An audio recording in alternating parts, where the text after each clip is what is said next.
Hello and welcome to episode 48 of Nintendo Therapy, a show about the latest Nintendo news and rumors, as well as a celebration of all things Nintendo. My name is Kevin, and with me this week to talk about this year, next year, and the year of the Dolphin, so far is just Harrison, but Sean says he might be joining us in about 5-10 minutes, so we'll see when he hops in. Hey guys, welcome back. My name is Just Harrison. And I apologize, it's just me. I tried hard, but that's all I can do. And welcome. This is going to be our year review, whatever you want to call it, our end of year episode, because it's coming out on the 29th. Only 2 days left in the year. You can do some reflecting on all of your Nintendo activities thus far. And we figured we'd, reflect on our year.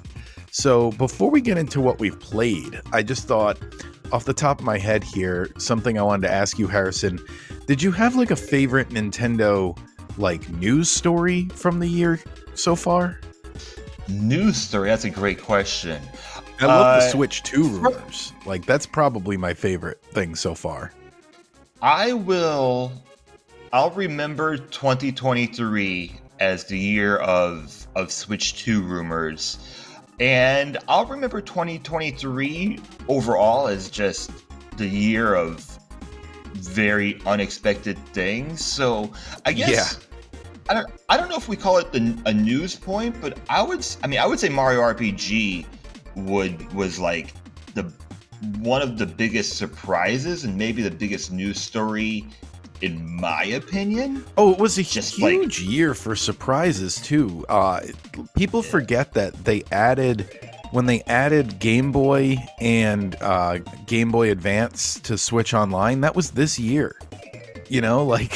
They just kept surprising us in 2023. They added those channels. They had the Mario RPG reveal. They put GoldenEye on the service. They put Jet Force Gemini on the service. All these things that I never thought were going to show up. So they just keep surprising us.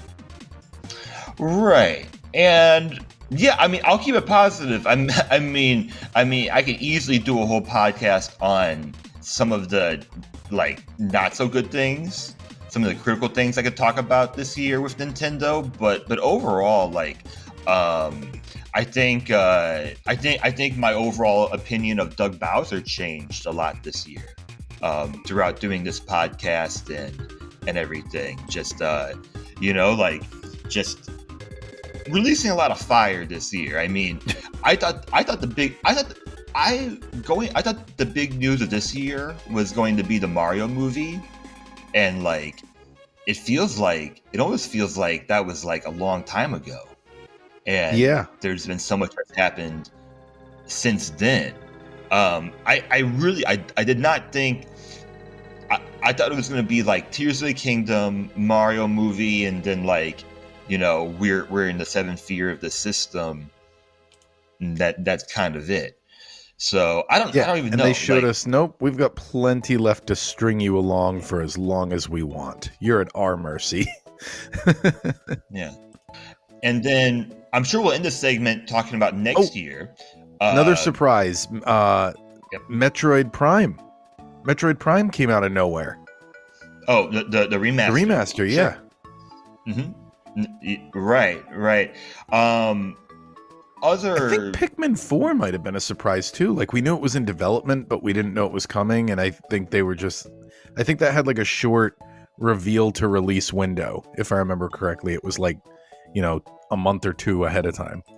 I don't remember, but Pikmin 1 and 2 was a surprise, I guess. That for sure. Games again, we're going to talk about it in just a bit, but Tomb Raider comes out soon. 1, 2, 3. Sorry about that. It's all right. We know you exist in the world. Sometimes there's going to be some car noises. It's good. It's good. We record so early over here that I usually avoid most of that. So I don't want to jump ahead into 2024 yet. I'll start by asking you, do you have a favorite game? Just a favorite game from 2023? I think my favorite game that I played, if I had to pick one, because it's hard, because we just said it was a great year for games, and obviously Super Mario RPG is always going to be one of my favorite games of all time. So I'm going to kind of set that one aside because it's, almost a shot. It's the video game equivalent of a shot-for-shot remake of a 1996 game. So that aside, Mario RPG aside, I'm going to go with Pikmin 4. It was much longer than I thought it was going to be. Like, I didn't want to say it that way because it sounds like I'm actually critiquing it. It was longer than I thought it was going to be in a good way. Like, there was so much more content to that game than really, it feels like it has as much content as the previous 3 Pikmin all combined. So I was pleasantly surprised with that. It was a great game.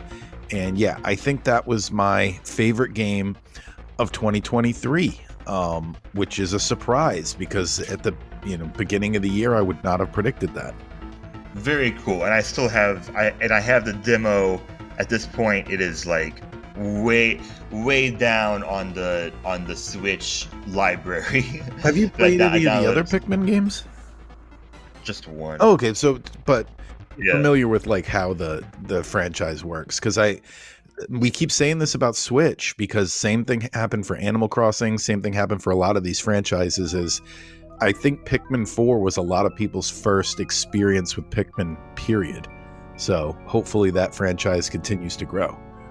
Yeah, I need to play it now that it's it's won awards. People are saying that it's the best one. I mean I loved the original Pikmin when I was 12 years old. I don't think there's any argument for it not being the best one. I know I see diehard fans online that stick to saying Pikmin 2 is the best, but I as someone who literally just finished Pikmin 2 this week, like 2 days ago, I'm here to say Pikmin 4 does everything Pikmin 2 does and more.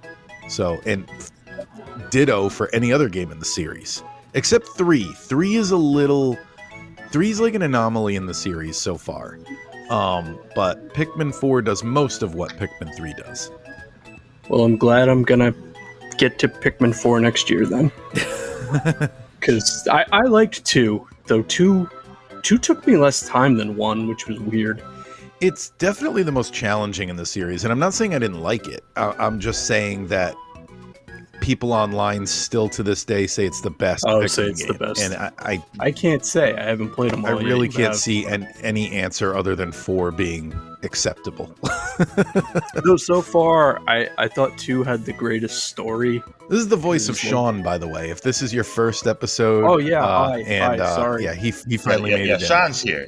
I had to feed the other people who live with me, so I had to wait for that guy. But yeah, I like that game starts with great. You survived. You're back. We're bankrupt. I need you to go back. Yeah. So I thought that was really good. And then so you used Louis. What you walked in on, I don't know if you heard, is Harrison was asking what your favorite game you played this year was. Oh, you guys are. We're jumping right in. Yeah. All right. That's the first of the year in review questions. So for you, it was Pikmin? For me, it was Pikmin 4. Yeah. Oh, wow. And then Harrison, did you? I mean, I gave a big speech about Mario RPG being like set aside and obviously not counting, but yeah. My favorite from 2023 is not my favorite game that I played on Switch. So my favorite game from 2023 will be Mario RPG. Ooh. Wow. I want to be fair. Like, I spoke highly about Tears of the Kingdom when it first came out. It's not going to be my favorite Zelda game. I've been playing through Mario Wonder a little bit more. I think it's great. It's not going to be my favorite 2D Mario game, I think, in hindsight. Yep. I think Mario RPG is going to have the biggest replayability of those 3. And yes, Kevin, if I played the original, this would not be my pick. Had I played the original. And real quick, my favorite game on Switch I played this year by far was Luigi's Mansion 3. And nice. I apologize to anyone who has played it and loved it and is like, it took you this long to play it. So what better late than never. what stood out to you? Because why is that like your favorite for the year? Sorry, which one? The Luigi. The the vibe, It's the mechanics, gorgeous, like too. there's No, it's a great game. I was just curious. Yeah, it's one of the best looking Switch games for sure, and there's so many parts of it that I feel like only like Nintendo could pull off, and just like how I love how Nintendo makes every part of that game feel good. Like I just love busting ghosts in that game. It's just a lot of it's just a lot of fun. Every time I play Luigi's so- Mansion, I imagine like how much I would have been obsessed with that game if it came out when we were kids, because we were, so into Oh, yeah. Ghostbusters. That would have been my Zelda if I got it at the right age. So yeah, yeah, Go ahead, I Sean. totally agree. My favorite Switch game of the year that I played was probably Mario RPG, which I just finished this past weekend. Did you do the optional And- bosses? I didn't go back and do any of that yet, so They're fun. this is the first time I've beaten the game. What's funny is the last time I tried to beat it was on the SNES Mini, and what I thought was the end boss was not the end boss, so I wasn't even close. What did you think was the end Completing boss? I thought it's the sword in Bowser's castle. Oh, that makes sense. So I was like, oh, but it's not. It's Smithy. And no, I really, really enjoyed it. I don't know if I'm in the minority. I think I'm in the minority of us that Peach, Bowser, and Mario are my preferred party. No, I've said repeatedly No. that that's the only party I use. I think I that's the think most... it's way over. It's Oh, I Yeah. thought you always do Gino and No, I think Mallow. you might be confusing because I did send you a text. other way around. I did send you a text, where I said I'm going to try to do a playthrough where I only Okay. use Mallow and Gino because I hardly ever use them normally. I feel like playing it this way, I sort of understood how Gino played better. Yeah, they definitely He's not- explain his mechanics more in this version. He's not bad, but I don't understand the god tier status he's gotten over the years, like on the internet. And then Mallow, Mallow doesn't seem to be strong enough in any department. No. So I just kind of went with the other ones. But I mean, Bowser has my favorite move, and I didn't want to get rid of it. But I love that one of his weapons is just throwing Mario at the enemy. Yeah.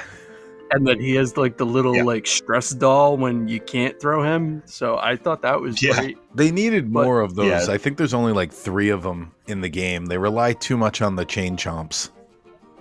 Yeah, because I think that's his strongest weapon. But no, I mean, I really enjoyed it. It was short, so I guess the only negative I have is I felt like they made it too easy.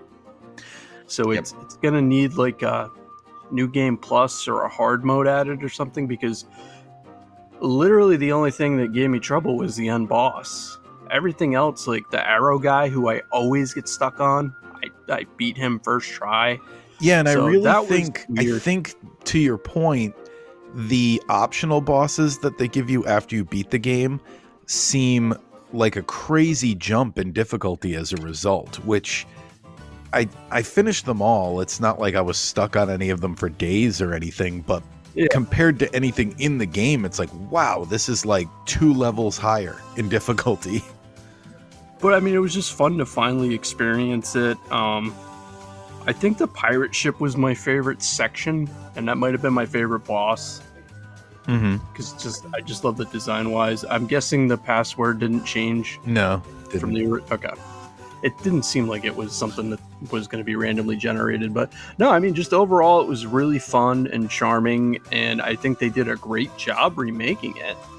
And I hope it's going to lead to either similar things with maybe the Paper Mario games or even a sequel. But yeah, I in the end, as far as first party, I mean, I really enjoyed my time with it, and I'm gonna play it again at some point. So Did you have a favorite indie game from this year? Because that's the next thing we have here. I don't think I do. I played mostly mainstream releases. I was supposed to do my favorite if it wasn't a Nintendo game now, too. Well, that was a Nintendo game, though. Oh, because I did have a favorite non-Nintendo. It's not even on the platform. That's not how the question's worded, Sean. No, go ahead. So my favorite other system game of the year was RoboCop Rogue City. Okay. Which was a blast. Oh, And that looks really cool. I highly recommend it if you're into RoboCop. If you're not, then I don't know how much mileage you're going to get out of it. But no, I really enjoyed that. Indie game. Yeah, all right. So my favorite indie game, I haven't finished it, but I really, really like it. And they keep adding free updates to it, which is great, is called Dredge. I keep watching videos on that. It's just funny that I get into it. So it's a fishing game, Kevin. You have a fishing Yeah, boat, exactly. but it also has H.P. Lovecraft Cthulhu horror to it. So it's just got a really nice blend. So I really like that. I probably not, now, but probably next year I'll jump back into it. But yeah, that's a really great game.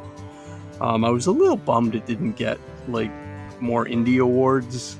I think it was up for indie game for the Game Awards, but it was up for indie, but it didn't win. I guess it didn't win anything. No, I don't think it won anything. But I really, really like it. It's a game my brother-in-law told me about. So occasionally he'll stumble upon this stuff on Steam, and I'm like, yeah, when it's on Switch. Sure enough, it's on Switch. So yeah, I highly recommend Dredge if you can pick it up. It might be on sale right now. I'm gonna put that on my list. Wow, that's really cool. It's been on my wish list for a while, and now hearing you say that, I'm like, oh man. My favorite indie game was from this little studio called Game Freak. It's called Pokemon Violet. I've heard it was a pretty decent effort for a smaller studio. It looks like an indie game. It performs like one. Do you got one, Harrison? Vampire Survivors was mine. I mean, Vampire Survivors came out in 2022, but I didn't play it until this year, and now I have it on multiple systems. I'm not going to talk too much on it because we talk about it every week, but it has to be my favorite indie because, in my opinion, it's been the most disruptive, and it just, in my opinion, it also just is the continuation of this crazy roguelike bubble, I'm going to call it at this point. Oh yeah, that's a horrible rabbit hole that I've gone down. That's one of my favorite genres. Yeah, because I also have games I've had Brotato downloaded for I haven't tried that yet.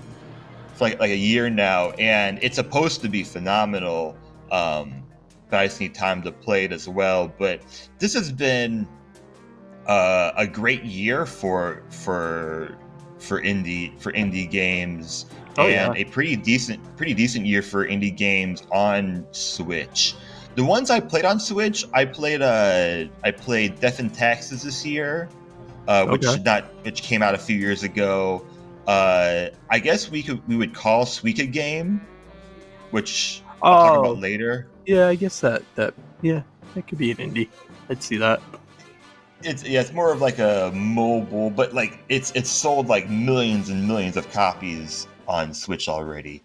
But anyways, what do we go? Oh, Sean, did you have a least favorite game you played on Switch? It wasn't on Switch. So okay. Kudos to Switch. It didn't have anything that disappointed me. But boo-hoo to current gen, because I know the Switch is always in the middle. But so my most disappointing game of the year was the Resident Evil 4 remake. I guess disclaimer don't buy a Series S. It can't play almost anything that releases that's new. If you want to play old games, great. But it's been a long time since I've had this happen, but I finished that game begrudgingly because I spent $60 on it and I did not enjoy it. And I know I'm in the minority that I prefer the original game with it being ridiculous and over the top and the stupid QT button things. But no, it runs awful on the Series S. So I was like, well, that was $60. It's just gone, and I'm gonna have to beat it because I paid for it. But no, Switch, I have to say, oddly, usually there's one dud, and there wasn't really anything. And I didn't want to go with anything from the online service because for what you're paying for and the amount of content you're getting, you know, we played good stuff, bad stuff, okay stuff. So it just felt weird picking something off of that. But yeah, so kudos to current gen for having my most disappointing game of 2023.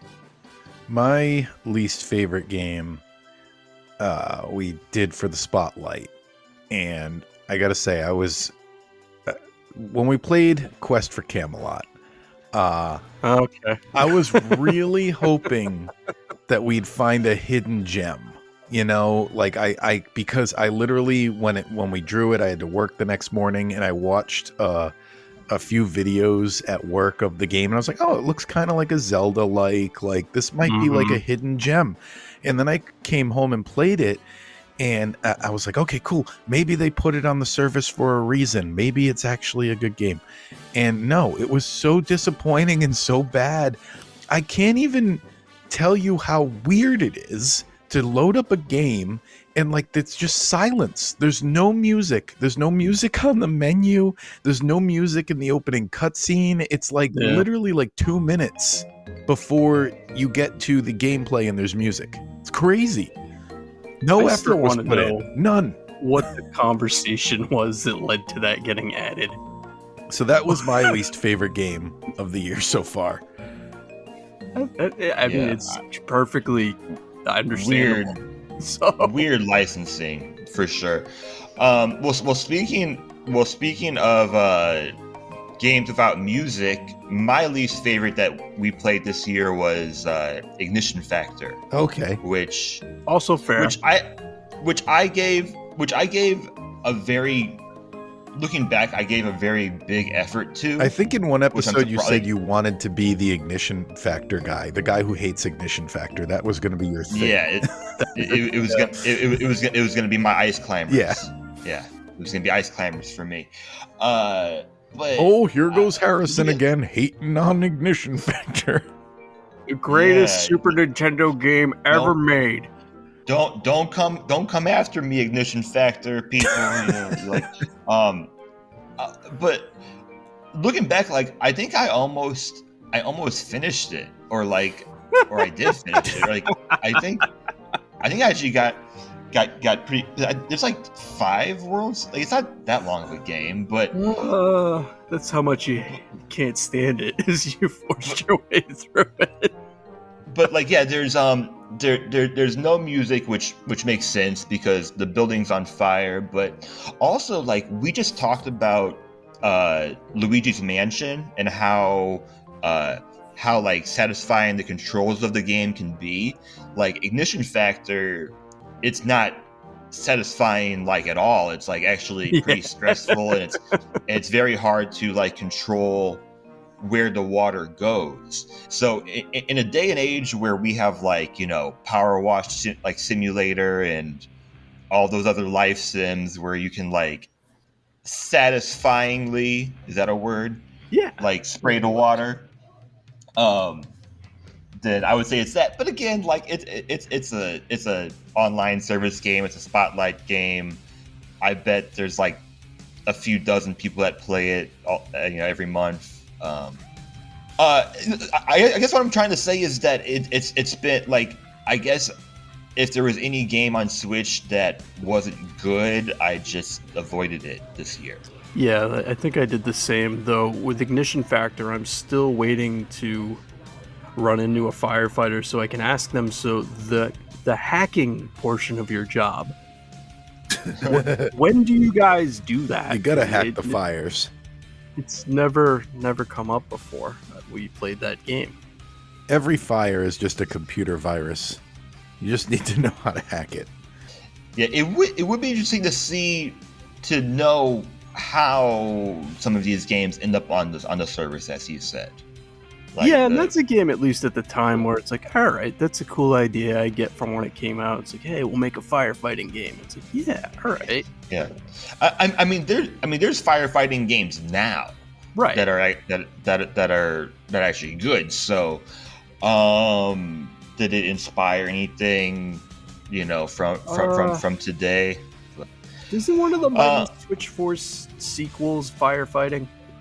Yes, I never played think those. so. Okay. Yeah. Was it? Are those on Switch? I don't know.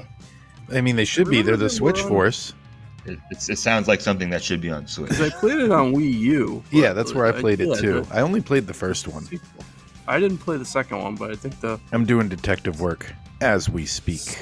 second one was a firefighting game. So the first one's only on Wii U and 3DS and Windows. By Windows, I assume they mean Steam. No, 2's only on 3DS and Wii U.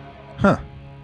Well, it sounds like But a it collection was- they that could was- put together and throw on the eShop. I'm surprised everything isn't on there. I'm surprised anyway, because Way Forward, the company that makes them, they pretty frequently do stuff for Nintendo, so... Well, if you still got your Wii U, well, you can't because the eShop's down, and I don't think they made physical copies of this. Lost media. So if you have it, don't get rid of it. If you want to emulate it, and you own it somehow, then it's legal, I guess. So the next category here is most surprising game of 2023. And my answer is Lego Marvel Superheroes 2 was my most surprising game because I was surprised. I was surprised at how big it was. Like it was my second, I think, most played game of the year. I spent like 70 hours on that thing. And I was surprised at that. I was surprised at how much I loved it because... Yeah, you've been very kind of on the fence with the Lego games. And I've had that on my system for 6 years. And I've started it multiple times, but I always got to... Like, I would finish the first mission, and I would get to the part where you have to web sling. The second thing you do in the game is you're Spider-Gwen, and you're, like, web slinging through the city to follow this character. And... Oh, yeah. I think that was the biggest misstep the game made because the web slinging controls are so bad. And of course I'm used to the Spider-Man web slinging on PlayStation, and it's nothing like that. So like it was so every single time I would play the first mission and then I'd get to the second little thing the game does and I'd quit playing. But this year I forced myself to get through that.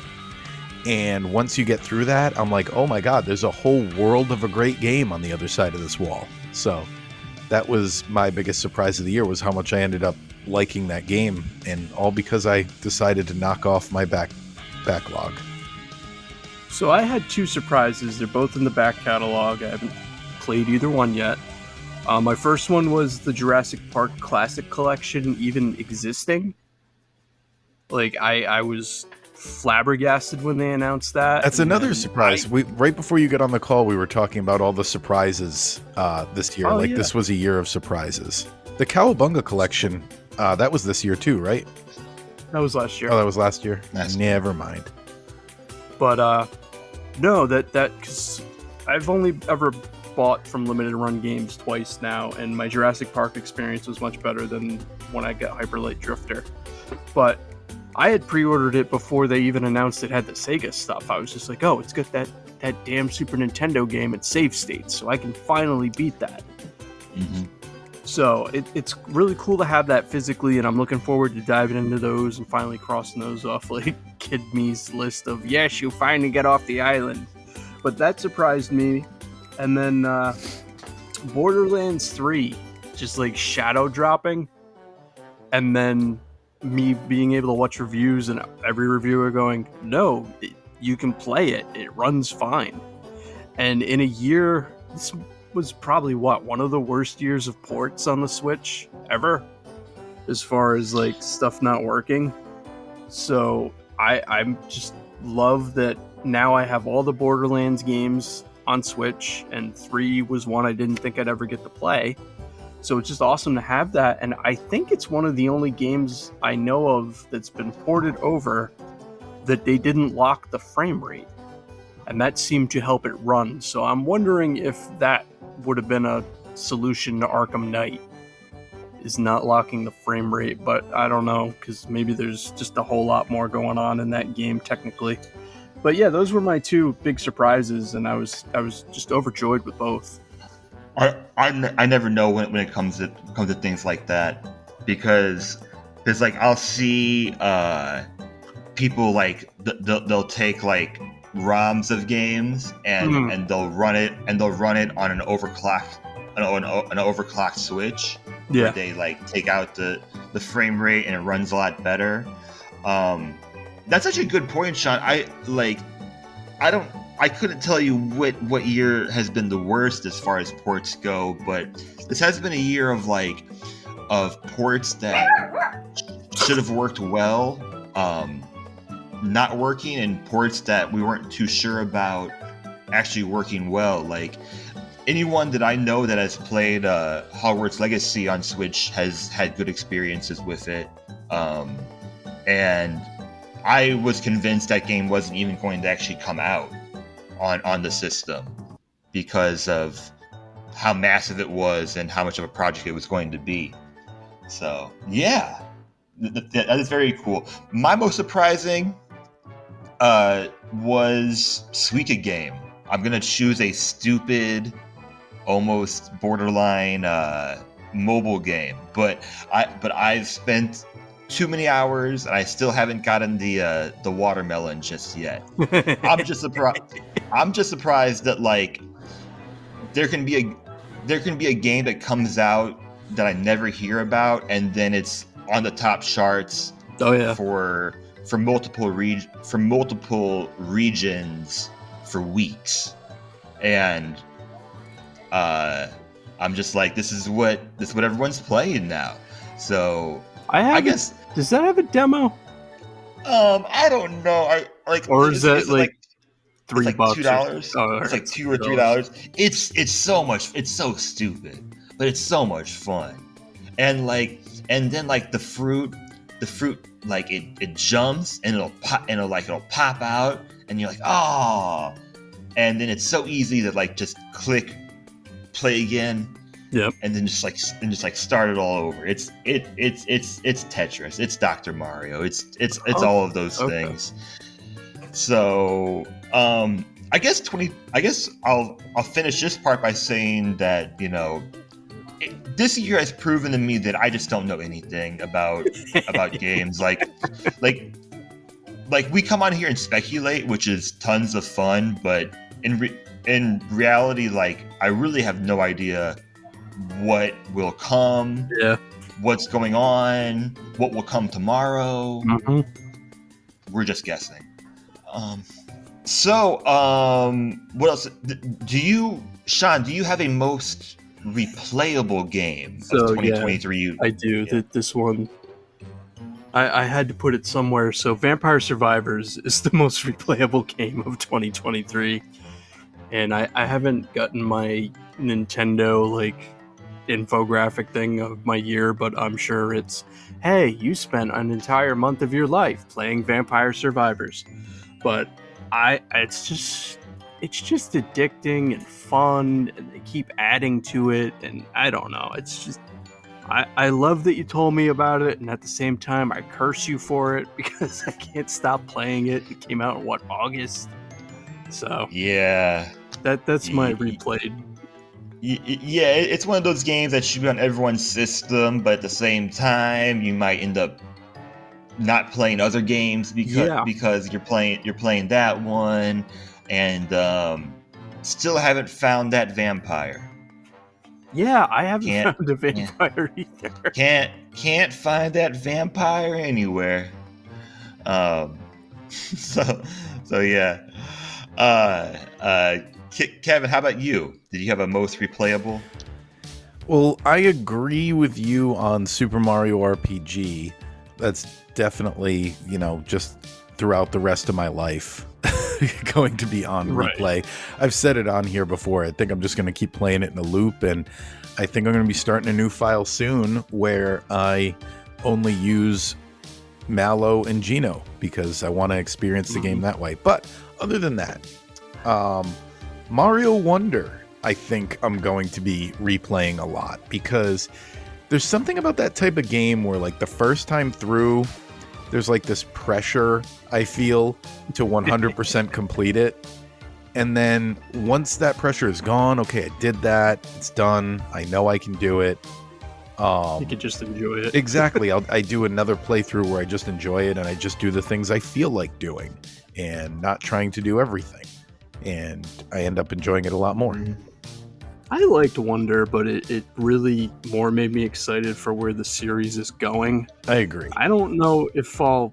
Because I didn't 100% it, and I was like, don't know if I'm going to go back to it.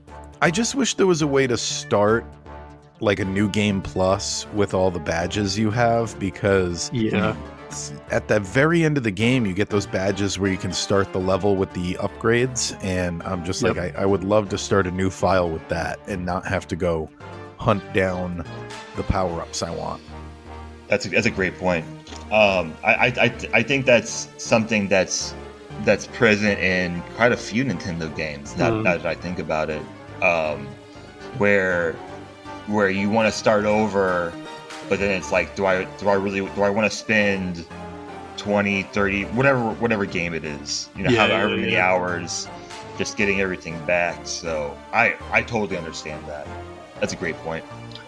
And I don't know, I liked the badge system, but at the same time I feel like it could have gone a little further. Like, I feel like they could have maybe had, like, you could combine badges or something that made it a little different, because honestly I barely ever switched the badge I had on. I usually just used that one that made your jump higher, where you, like, I don't know how to explain it, like you the vertical like, I'm not jump ever switching to the dolphin kick or the wall kick or something like that, but if you could do two badges I probably would. I use the parachute cap a lot. Okay. I don't know why that ended up being the one I stuck with a lot. But maybe this is something I'll do in my replay now that I'm not like, I have to make sure I hit the flagpole at the end. Yeah. I mean, the dolphin thing, I'd use it if there was water, but yeah, I guess some of the badges were too level specific. And then I think the other thing that just disappointed me was that there were so few power-ups in that game, and then you just kind of end up using the elephant most of the time. What about you, Harrison? Replayable for me? Well, I think Luigi's Mansion will be a once-a-year game for me now. Oh, that's a good point. Like every October. Stardew, I've played a bunch this year. I'm actually playing through it right now, getting ready for the new update, and I'm trying to make the goal. I've never, as much as I've talked about this game, I've never actually done like the way post game stuff, like the keys casino and like getting the golden clock and everything. So I'm actually making a goal of doing that. And the other one I had on here was Dragon Quest Builders 2, because that's like Minecraft to me, where it's like it's a game. I actually finished the story mode the beginning of this year, beginning of 2023, and I've gone back to it a lot. It's also a game where, like, I like it. It's one of my favorite games. But speaking of Mario Wonder, like, I don't want to replay it because it has such a rich post game, but it takes like 50 hours to get there. There's like, so I do wish that game had like a sandbox mode or something where you could just like, or a new game plus or whatever it might be. So my most replayables were all games that came out years ago. Yeah, way before 2023. Kevin, do you have a most look forward to game of next year? Well, springboarding right off of what you just said, definitely looking forward to Luigi's Mansion 2 on the Switch, which, should be called Dark Moon, but I guess we can retroactively call it 2. I guess that's what it was called in like every other country. I don't know why America needed the We got subtitle. a fancy subtitle. Yeah. But yeah, Luigi's Mansion 2 I'm looking forward to just because I have played that. I finished that game. I have it on 3DS. I finished it. Good game. But I'm curious, like, what kind of changes they're going to make, what kind of, like, quality of life improvements it's going to have. And I think it's just going to play better on a system that's on a television than, I sound like an old man. On a television. Man. It's on the TV. Oh, you look at it with your eyes. But yeah, I think it's going to play better on the TV than it did on the 3DS, just because, I think most things play better when they're on the TV. A portable system like the 3DS is just for the convenience factor. It's not because it's better to play on that screen. And also, really looking forward to Paper Mario Thousand Year Door, because that's one I haven't played. And that was one that for years I would just like consider maybe buying a copy of it. Like, maybe I'll buy it, but then you see the prices and they're crazy. Yeah. And I'm like, oh, am I ever going to get to play this game? And yeah, I can finally play that game because it's coming out officially and I can, yay, hooray. So yeah, I'm really excited to finally play Thousand Year Door. I was almost going to get one of those things where you hack your Nintendo Wii. I was gonna look into that just to put Thousand Year Door on the Wii, because yeah, apparently that's a thing you can do, but now I don't have to. Sean, how about you?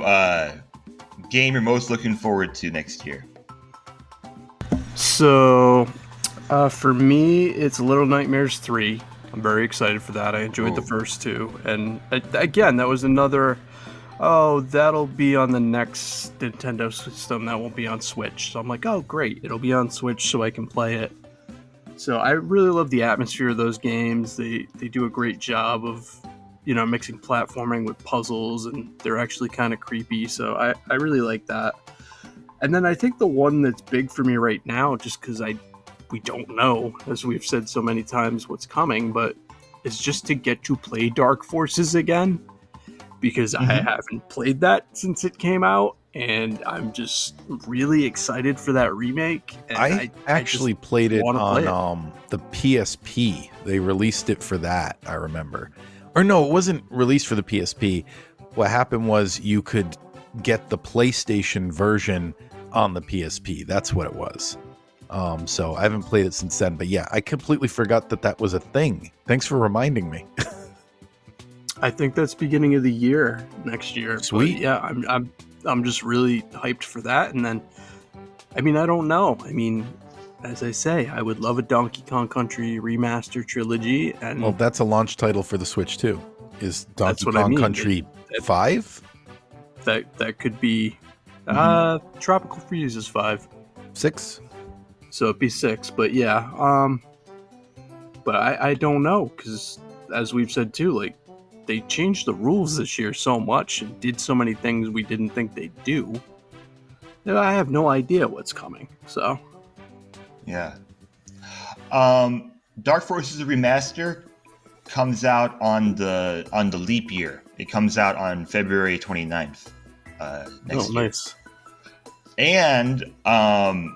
And also, I thought you might have brought it up, but Q1 next year, it's advertised, which I guess would be after March of next year. Yep. Is the new Contra game. So it's advertised. I didn't know when that was coming, but yeah, I want to play that. Q1, which would be April through June. So somewhere into like the summertime. New Contra comes out, so big year for Sean. Yeah, Dark Forces Remaster looks, the screenshots at least look awesome. So yeah, I'm very interested in seeing how that goes. It's not going to be a day one buy for me, but I'm really interested in seeing what happens with this Princess Peach game that comes out next year. Okay. Yeah, 'cause I just I think am too. I'm definitely waiting on the reviews, or at least some more gameplay footage than what we had. But I'm interested. I've said it before. I can't believe it's 2024 that we get a Peach game. I just feel like, Yeah. well, she's had them before, but I just feel like it's going to be.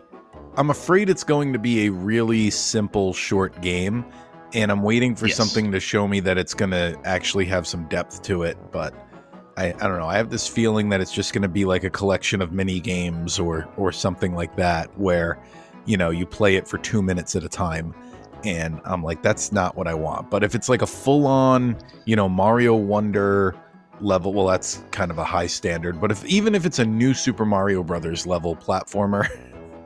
If it's something that, I can put at least 20 hours into, I'll be interested. But if it looks like something you could finish in 20 minutes, not so much. Yeah, I am curious what it's going to be like, because... You know what's a perfect know. comparison that I'm afraid of? I'm afraid it's going to be like Yoshi's Story on Nintendo 64. Oh, You know how you can finish that game in an it's hour? gonna be so easy. But you can finish that game in an hour, but like the whole point is to keep replaying it. Like, I'm afraid it's going to be something like that. Yeah, it might be too easy, and it feels weird to say, like, it's a game I'm looking forward to because Not even I just want to easy. see... Like, I can handle easy. I'm just worried, like, what if there's just like not enough there? I just want to see where they're gonna take this Mario franchise next year, and I think this is gonna be a game that kind of show us that, because chances are we're gonna get announcements of other games that are within the same Mario universe as well next year. Mm-hmm. right. As well as a possible Smash Brothers movie. Who knows? God, I hope not. But but I'm veering off too much. I did want to mention too, since we're getting to the end of this segment, I do plan on playing Turnip Boy Robs a Bank that comes out next month. I played Turnip Boy Commits Tax Evasion on Switch, so I thought it would be only right for me to play the sequel. I don't know if it's a sequel. But Turnip Boy Commits Tax Evasion is very much inspired by the OG Zelda games and whatever else. It's very silly. Maybe we get Hollow Knight Silk Song. Yeah, I pain for you on that. Yeah. Whenever it happens, it happens. Oh, I didn't realize this till yesterday, but they're releasing an Ace Attorney trilogy on Switch that I've been waiting for. I think it might have been the same trilogy that's on 3DS, but I don't know. There was like a lot of 3DS games that I was waiting to get moved over to Switch, so I plan on picking that up. The other ones I had written down, Prince of Persia comes out next month. Oh yeah, that actually looks pretty interesting. At least it's going back to the roots. Yeah. It looks nice, and it's going back to like the Metroidvania style. Tomb Raider 1 through 3 is coming out soon. Oh yeah. You guys are gonna have to tell me if that's worth it, because I don't know. Yeah, Mario vs. Donkey Kong comes out soon. March. Oh really? Can't find it now. Wait. February 16th. Oh wow. So Mario vs. Donkey Kong is just less than a couple months away. And like all these things are pretty much like the end of this fiscal year or in quarter one. Mhm. So yeah, like after this summer, like who knows? It's a pretty Because packed there's just February. Yeah, there's just not a lot planned for after the summer. Like we would assume that Thousand Year Door comes after, like perhaps after the summer. I don't even know. I don't even know how far along they are on that. Luigi's Mansion is scheduled for Q2, which would be after the summer, which would be summer, I guess, or after summer. Yep.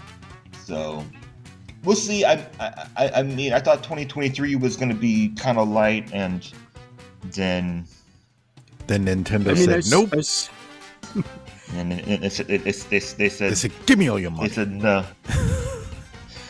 I hope across the board there's a little more breathing room next year, but I doubt it's gonna happen. So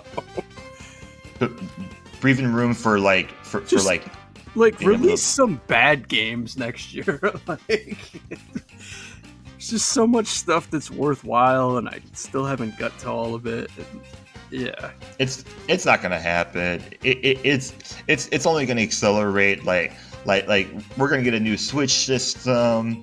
And now Switch is competing with all these other handheld devices that are coming out, so competition is always good. And it feels like, 2-3 years into this current gen, we're like finally getting games. Like, I don't know if it's games that people actually want to play all the time, but it sure seems like, a lot of, like, looking at the Game Awards this year, any of those 5 nominations probably could have won in a different year. Oh yeah. They just had to pick like the best one out of all of those. I think it's interesting that everyone else is doing their Game of the Years, and there's a lot of them going with Tears of the Kingdom, and then some of them are doing the Baldur's Gate. Like, there's no like definitive, like, every media outlet's like, no, this was the game of 2023. So I think that's pretty cool. Yeah, it sure seems like Baldur's Gate is the most disruptive game of 2023. Like, of course, like there was a base. There was fans of that series before that, but it sure seems like that was a game that people were not expecting to win. That just ended up being. It seemed like the most complete game won. So I have one category to add, just out of curiosity. Is there a game this year that you're disappointed you didn't get to? Not that I can think of, because I am knocking out that backlog. Again, I'm going to be backlog free for the Switch 2. That's my goal. So on the chopping block right now, I finally started playing Tears of the Kingdom, and I'm actually enjoying it a lot more this time. I think because I know exactly what to expect out of it. So that's very helpful. And yeah, I've got a few others to finish before the Switch 2 comes out, like Golf Story. I wish I had time to get to that. That's probably one. That's actually well, I got the Doom games on there, but yeah, that's my answer, is Tears of the Kingdom. I was disappointed in the beginning, and now I'm like, okay, now that I know what this is, I still like Breath of the Wild more, but going with this. So is there anything for you, Harrison, that you're like, oh man, Tons. I didn't even get to that? Oh, tons. Just tons. just tons. But you know what? It's fine. Like I will talk on here a lot about. First of all, I think shopping for games, looking at games, collecting games is a separate thing from actually, playing the games. Yeah. Yep. It can be, at least. And I have no problem having a backlog. Really, the only thing that matters to me is whether or not I'm excited to play games. But oh my god, like next year, I'm planning to play tons of Dave the Diver. I've been playing so much Stardew Valley that I bought Dave the Diver and I never played it. I played only a few hours of Bomb Rush Cyberpunk on Switch, and I had a blast playing it because I'm like, this is Jet Force, like this is, or not Jet Force. Damn it, Jet Set. I did it again. Not Jet Set Radio. Not Jet Force. Well, one of those games is on the Switch Online service. But not to be confused. I meant to say Jet Set. So there's just tons of indies that like. Yeah, I wish I could play it, but I'm not sweating it. I'll get to it when I can. I still want to play the Yakuza series. You know, I'm looking through my list right now. I've been wanting to do a replay of the game Bully. I mean, like, there's just so many things, man. I can't pick one. How about you, Sean? So, once I get through the Pikmins, the game that I've been waiting to play and I just haven't had time, I really want to get into Hellboy Web of Word. It's just sitting on there waiting, and I can't wait to play it because I love Hellboy, the comic, and the art style is dead on, and it's a roguelite, and it's a beat 'em up, and yeah, I that's the one that I'm really itching to play. All right, cool. When did that come out? Hello? What I think it came out in the fall, but like a bunch of other stuff came out the same week. He said, "What's it about?" Not when did it come out? I said when did it come out? Oh, you did? Yeah. Yeah, but then I thought we had tech issues, and guys, I mean, listeners, sorry. Yeah. Well, I don't know what it's about. I don't know. It's about a boy who lives in hell. I thought it was. Oh, okay. I thought it was self-explanatory. I thought the answer was there in the title, but clearly. Okay, let's finally get into this spotlight game here, guys. We got some Ecco the Dolphin to talk. So Ecco the Dolphin came out in December of 1992, pretty much worldwide. I couldn't find another release date for it. Okay.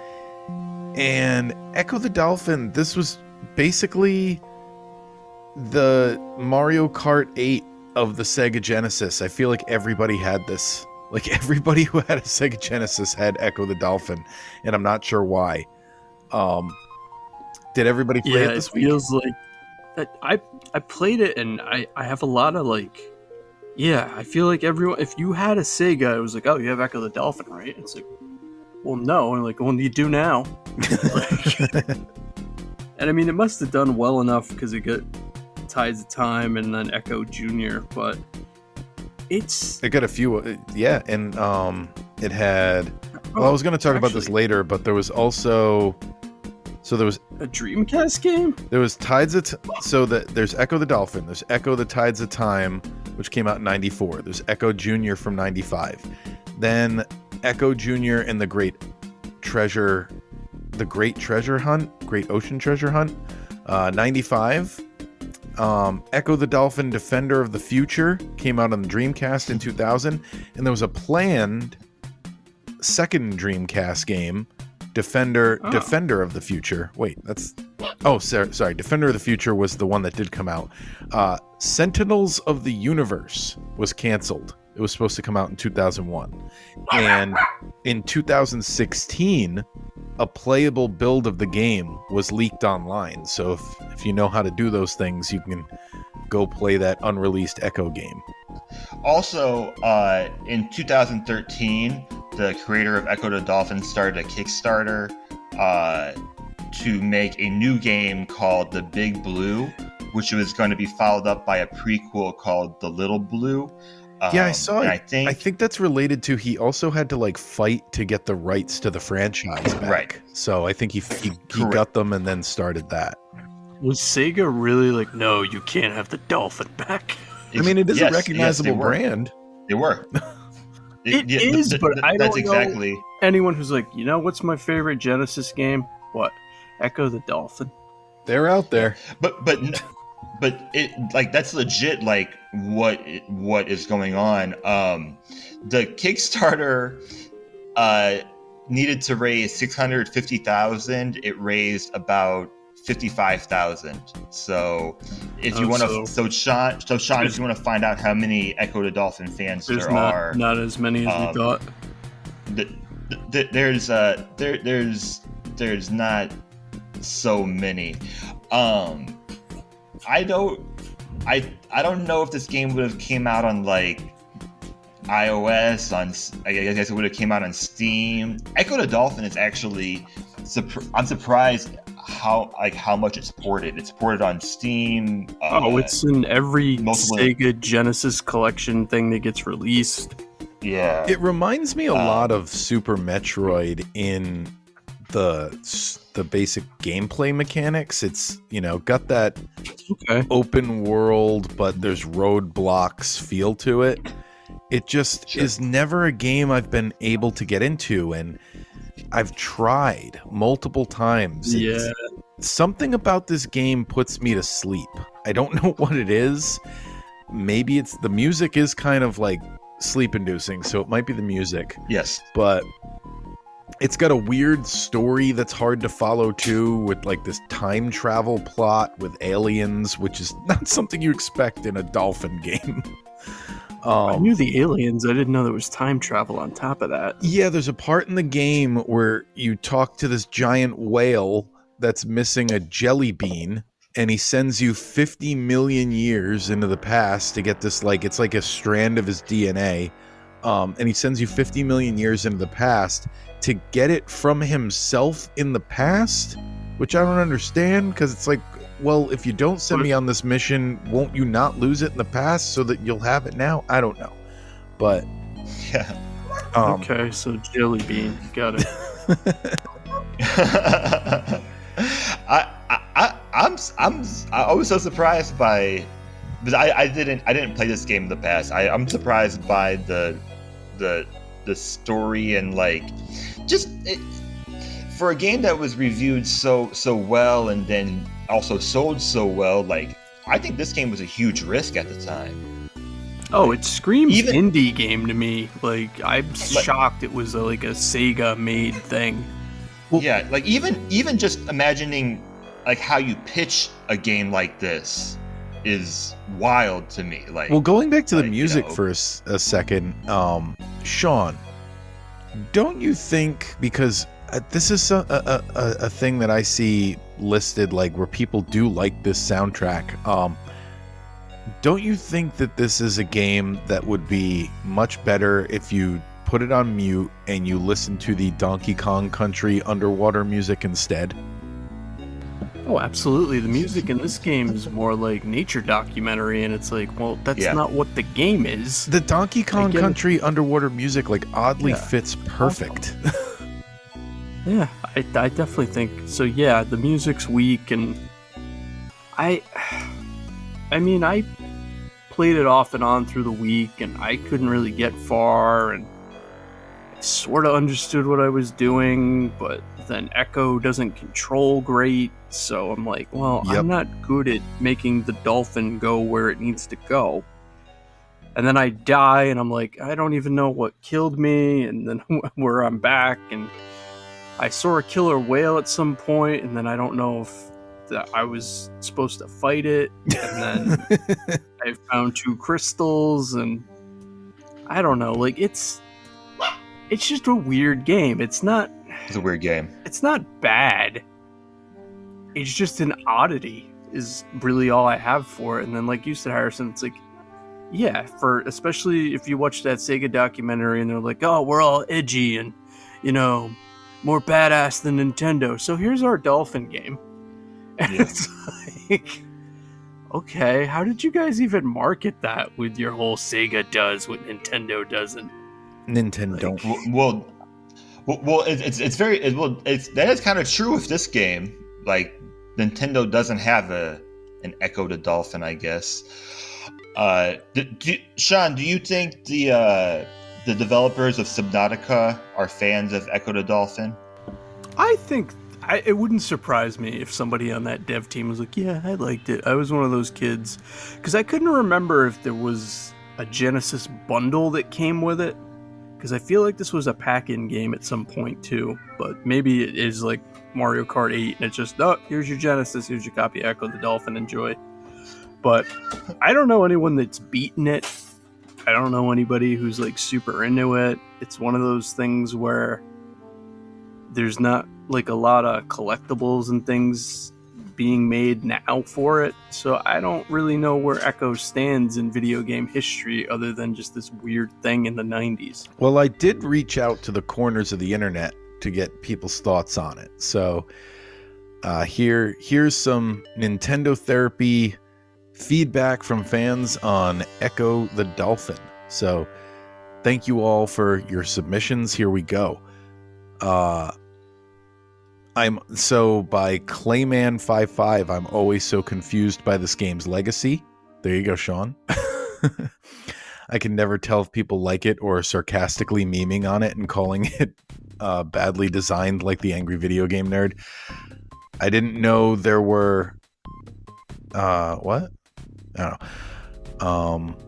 But he says, I love how old video games have this atmosphere, like the second where you're left to wonder what's beyond the edges of the screen or how deep the abyss goes. I mean, that's kind of nice. Yeah, that's a positive. I'll give it that. Yeah. It was another thought here by Johnny Redleg.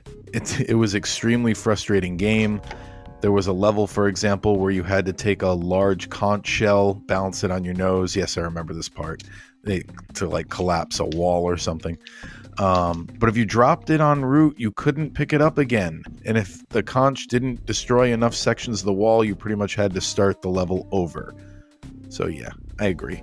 I didn't even know it had levels. I thought it was just a big interconnected thing. It has levels.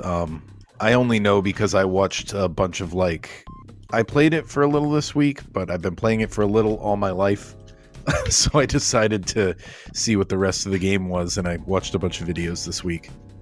Cactuar44 says, I love this game. So there, we got someone out there who loved it. I was scared as a kid when it first came out. I remember renting it, but I had so much fun. It was the hardest game in the world, but when I learned the cheat codes, it was a blast. I didn't know it had cheat codes. We're learning all kinds of stuff. Well, I mean, it makes sense for the time. Yeah, it had a password system. I knew that. Oh, I guess that's true. Why did they make the dolphin game scary? Tunnel Snakes rule. Said that. I could see that too. Yep. Oh, here you go. Echo for Dreamcast is not psychotically expensive. No, it was it killed the franchise. People don't like it. So, yeah, if you get $20 in a Dreamcast, you can play Echo. It's not worth it. Look at some gameplay footage. It killed the franchise for a reason. It's terrible. I'm sure it's awesome. Yeah. Angry Video Game Nerd has talked about doing a video about it, but I don't think he has yet.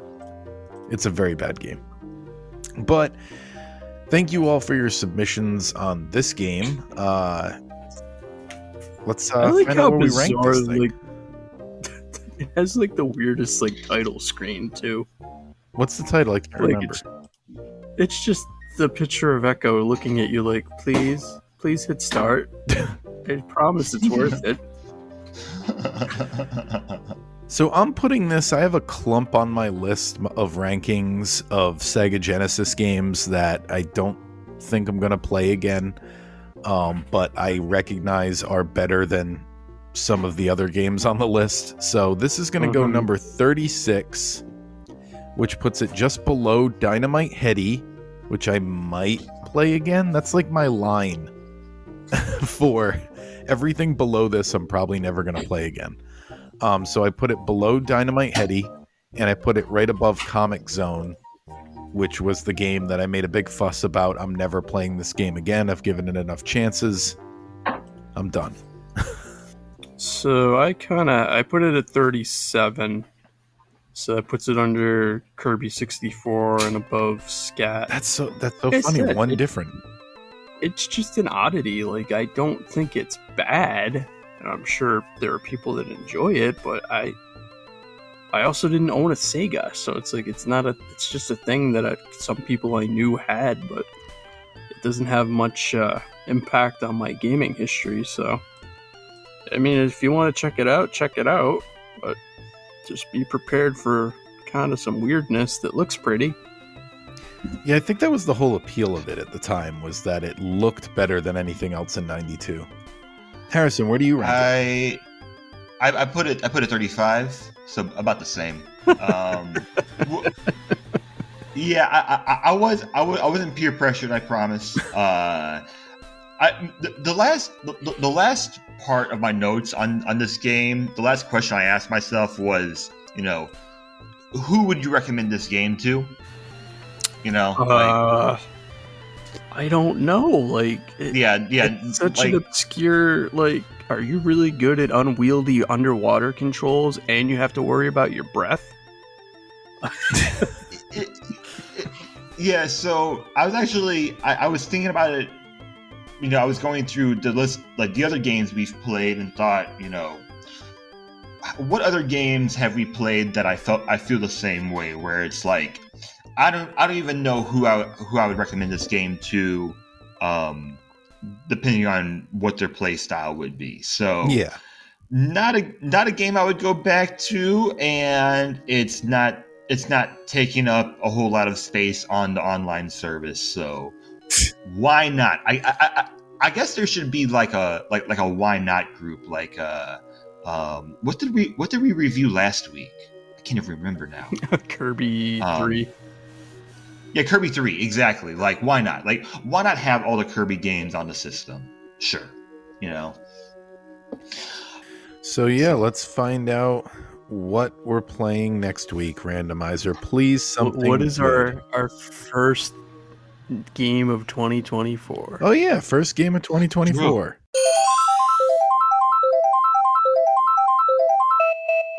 We will be breaking in the year 2024 with the Game Boy Advance classic, The Legend of Zelda, The Minish Cap. Oh, nice. I've been wanting to play that. Oh, it's so good. Great. Maybe I'm going to start that tonight. Maybe. Yeah, this is going to rank high. Spoiler alert. I might upset some people with this ranking. Because we have done some other Zelda games, and this might rank higher than them. That's just what I'm going to say. Oh, I'm excited. That's awesome because, I haven't played that one. Wait, is this the third one we've done? This will be the third. Yeah, we've done A Link to the Past and Ocarina of Time. As far as oh wow, so yeah. So Kevin, for you it's 1 and 4 on your list, and Sean, for you it's 1 and 16.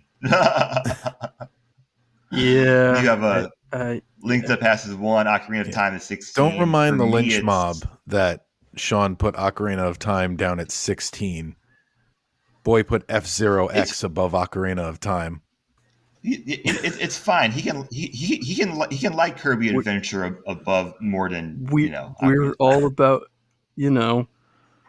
weirdness, right? That's why I have Sin and Punishment so high. We're not about groupthink here. We're not about the peer pressure, despite feeling the same way about Ecco the Dolphin. That's the fun thing about doing this podcast is it's like you're never gonna guess where things are gonna end up on these lists. Okay, so if you out there in listener land want to hear us read your thoughts on, doesn't necessarily have to be about Minish Cap, could be about anything Nintendo related, but should most likely be about Minish Cap because that's the segment we're going to read them. So send us your Minish Cap thoughts in nintendotherapypod@gmail.com. And just keep in mind that we're Nintendo fans, not Nintendo experts. So we might get something wrong about it, but the passion is there and that's all that matters. And we're bringing that passion into 2024. Are you all with me? Yeah, I'm with you guys. Psyched. Oh, yes. Sweet. Capcom made this? Interesting. Yeah. Capcom made this, and they made the 2 Game Boy Zelda games, Oracle of Ages and Oracle of Seasons. It was a weird time where Nintendo was letting Capcom make Zelda games. But anywho, we'll hear more about that next week. See y'all then.